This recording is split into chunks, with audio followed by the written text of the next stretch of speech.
নমস্কার সকলকে। আজকের এই ভিডিওটিতে আমরা দেখব রথযাত্রা স্পেশাল জগন্নাথ দেবের অঙ্গরাগ।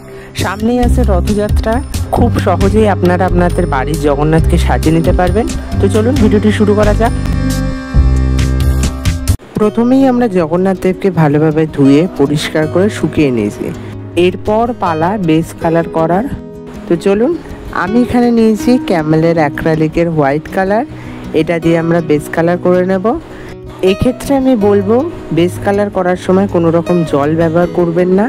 জল ব্যবহার ছাড়াই রঙটা তাহলে পরবর্তীতে বেশ একটু গ্লোয়িং এবং উজ্জ্বল ভাব চোখে পড়বে। তো চলুন আগে আমরা বেস কালারটা করে নিই, তারপরে ফিরে আসছি।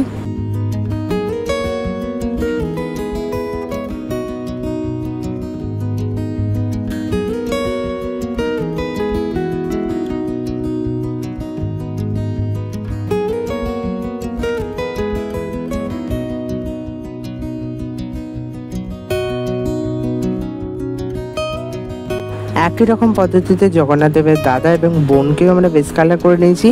এবার পালা মেন রং করার। চলুন রংটি শুরু করা যাক। তার আগে আমরা একটা মার্কার দিয়ে জগন্নাথ দেবের এবং বলভদ্র এবং তার বোনের চোখ মুখগুলো মার্কার দিয়ে মার্ক করে নেব। এক্ষেত্রে রং করার সময় আমাদের একটু সুবিধা হবে চোখ মুখ খুঁজে বের করার। তো চলুন এটাকে করে নিই। প্রথমেই আমরা শুরু করব জগন্নাথ দেবের রং। সেজন্য আমি ক্যামেলের অ্যাক্রালিকের ব্ল্যাক কালারটা ইউজ করছি। চোখ এবং ঠোঁট বাদে এবং বাদ বাকি যে সাদা অংশটা ছিল বাইরে, বাদ বাকি সব কিন্তু আমি এখানে কালো কালার করে নিচ্ছি। তো চলুন আগে সব কটি রং আমি কালো কালার করে নিই। দেখতেই পাচ্ছেন বেস কালার দেওয়ার কারণে রংটা কিন্তু বেশ তাড়াতাড়ি এবং ভালোভাবে বসছে। তো চলুন রংটাকে করে নিই আমরা। আর হ্যাঁ, এই জগন্নাথ দেব কিন্তু আমার পুরী থেকে কেনা নয়, এটা আমাদের কোণারকের যে সূর্য মন্দির আছে সেখান থেকে আমি কিনেছিলাম। আর হ্যাঁ, অবশেষে দুঃখের বিষয় হচ্ছে জগন্নাথ দেবটি কাঠের নয়, এটি প্লাস্টিকের। যাই হোক, ভগবান যেভাবে আসুক আমাদের সেবাটা দেওয়া অত্যন্ত কর্তব্যের দিকে পড়ে। তো চলুন আমি রংটাকে করে নিই।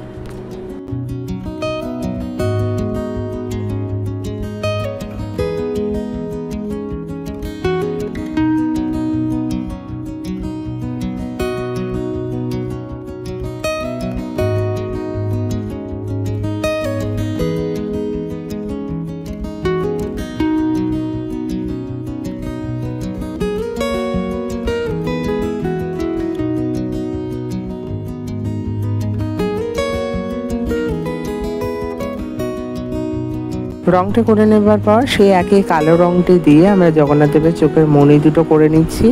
তো চলুন মণি দুটোকে করে নিই।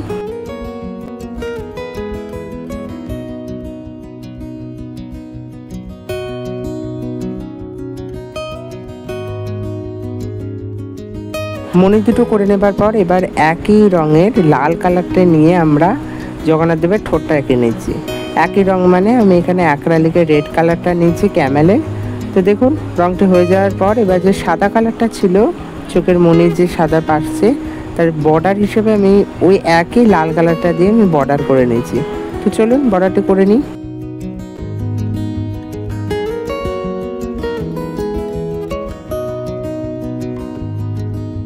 বর্ডারটি করে নেবার পর এবার অ্যাক্রালিকের সাদা রং দিয়ে আমরা জগন্নাথ দেবের তিলক এঁকে নিচ্ছি।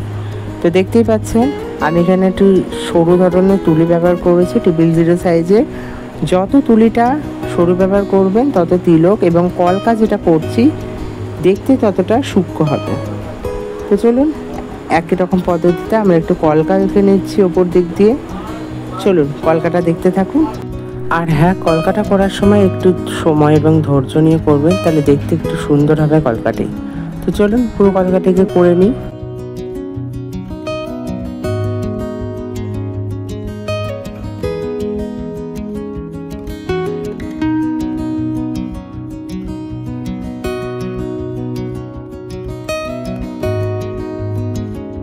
তো দেখতেই পাচ্ছেন আমাদের জগন্নাথ দেবের অঙ্গরাগ একদমই তৈরি। এবার আমরা এখানে ইউজ করছি গোল্ডেন ইয়েলো কালার। এটি ক্যামেলের অ্যাক্রালিকের রংটি নিয়ে সুভদ্রা দেবীর যে বেস কালারটা করে রেখেছিলাম তার ওপর দিয়ে রংটি আমরা পুরোপুরি অ্যাপ্লাই করছি।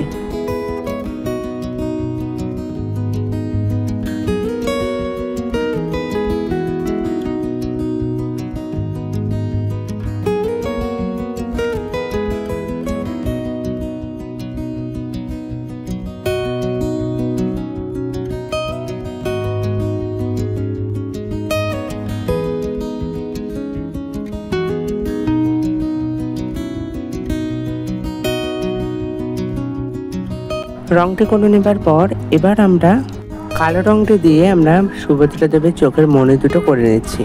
এখানে আমি 3x0 সাইজের তুলি ইউজ করেছি যাতে কাজটি একটু সহজ হয়।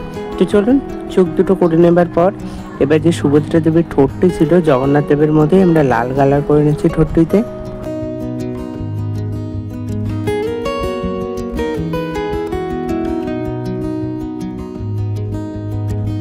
এরপর সুভদ্রা দেবীর চোখের সাদা কালার যে পাশে বর্ডারটা ছিল লাল কালার দিয়ে আমরা বর্ডারটি দিয়ে নিচ্ছি।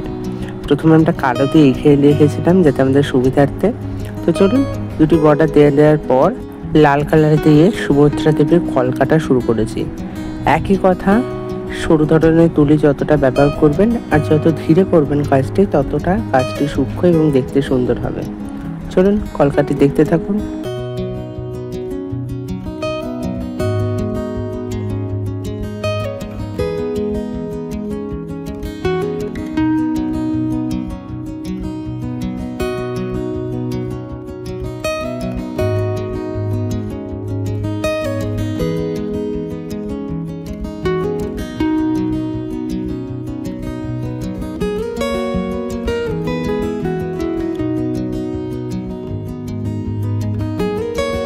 এরপর আমরা শুরু করবো বলরাম দাদা রঙ্গরা। তার জন্য কালো কালার নিয়ে আমরা চোখের মণি দুটো করে নিচ্ছি।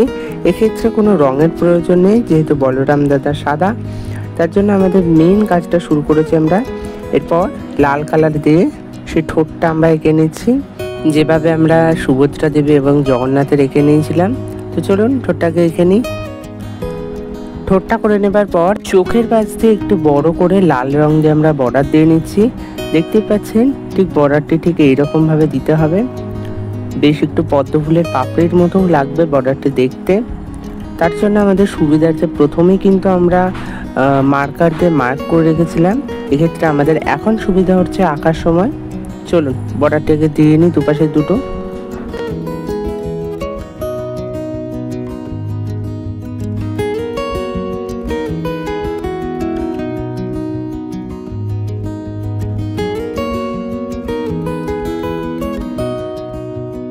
চোখের বর্ডারটি দিয়ে দেওয়ার পর এখন আমরা শুরু করেছি কলকা।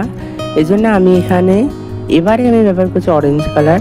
আগেরগুলোতে আমরা লাল কালার ব্যবহার করেছিলাম এবং সাদা কালার ব্যবহার করেছিলাম। যেহেতু বেস কালারটা হিসেবে এবং মেন যে কালারটা করেছি সাদা, তার জন্য আমার মনে হয় এখানে অরেঞ্জ কালারটা বেশি ফুটতো। তার জন্য আমি বলরাম দাদার শুধুমাত্র অরেঞ্জ কালার দিয়ে কলকাটা করছি।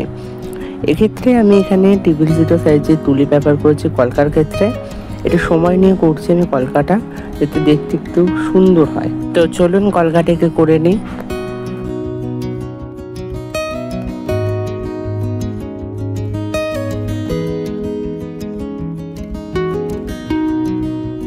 দেখতেই পাচ্ছেন তিনজনের অঙ্গরাগ একদমই তৈরি। তো কেমন লাগছে অবশ্যই জানাবেন কিন্তু কমেন্টে। আর এই দেখুন এই ড্রেসগুলো আগের দিন আমি বানিয়ে রেখেছিলাম। যারা যারা ড্রেসের লিঙ্কটা চাইছেন তারা ডেসক্রিপশানে দেওয়া আছে লিঙ্কটি, ওখান থেকে আপনারা দেখে নিতে পারেন ড্রেস বানানোর লিঙ্কটি। এক্ষেত্রে কিছুই না, বিভিন্ন রকম ব্লাউজের যে ছিটগুলো হয় সেগুলো দিয়ে আপনারা বানিয়ে নিতে পারবেন এই ধরনের জামা। তার জন্য অবশ্যই কিন্তু দেখবেন ভিডিওটি। চলুন ড্রেসগুলি পরে নিই। এবার আমরা এখানে বিভিন্ন রকম গলার যে চিক কিনেছিলাম 3টে, চিকগুলো দিয়ে আমরা মাথার মুকুট বানিয়ে নিয়েছি। মুকুটে অ্যাড করা বলতে একটু ময়ূরের পালকে অ্যাড করেছি। 3 জনের জন্য 3টি ময়ূরের পালক কিনে এনেছিলাম মেলা থেকে, সেগুলোই অ্যাড করে দিয়েছিলাম। কেমন লাগছে অবশ্যই কিন্তু জানাবেন। আর হ্যাঁ, হাতে এই ঝুলন্ত এগুলো যেগুলো দেখছেন এগুলো কিন্তু কানের যে দুলগুলো হয় সেগুলো আমি এখানে অ্যাড করেছি। দেখে নিন ফাইনাল লুকটি।